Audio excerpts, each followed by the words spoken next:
This next video initiates into more of a challenging balance direction, which is going to be in the frontal plane. So the first video kept us in this front to back direction.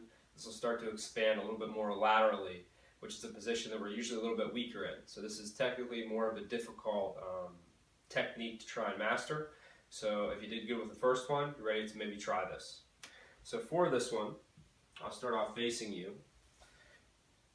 And I'll make sure that I get my foot positioned somewhat centrally on the Bosu ball, because that helps this start off a lot easier. And once I get up here, a lot of times I'll say maybe take 5 to 10 seconds and get yourself squared away so that you feel confident in standing on the ball. Now once again, we're going to do something with our legs, something with our arms, and then something that combines the two. So phase one, I'm going to start with the legs. So with this, you're going to notice my shoulder and head position is important. So the first thing I try and do is I'm just going to reach this foot that's off of the Bosu ball out to the side.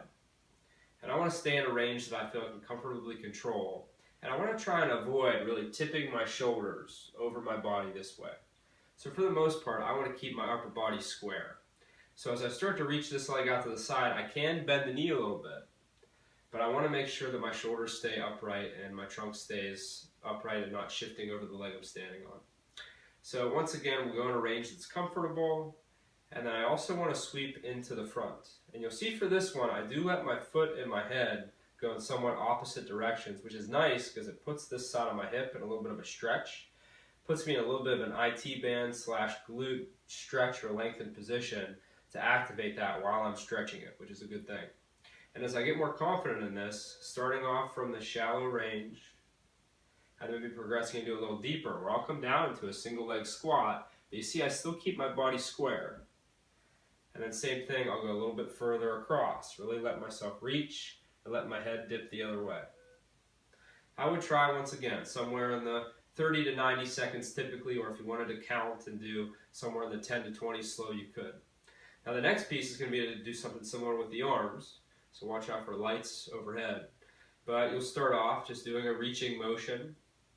So take my arms overhead, and I'll reach to the left, and I'll reach to the right. So going from one side slowly to the other. Okay, so that would be the next step. Now the third step would be to combine the two. And I want to actually reach my hands opposite of the direction my leg goes. So I start with my arms overhead. As my leg goes to the left, I'm going to reach my hands to the right. So with this position, I am going to let myself tip my trunk over that stance leg.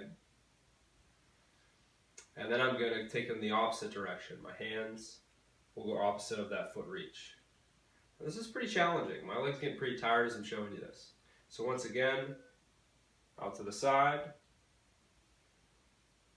and back across. So this goes more to the frontal plane and is a little bit more challenging than that straight front to back motion. So give that a try. I'd recommend somewhere in the 30 to 90 seconds, trying one at a time separately, or you can mix them together as a little circuit.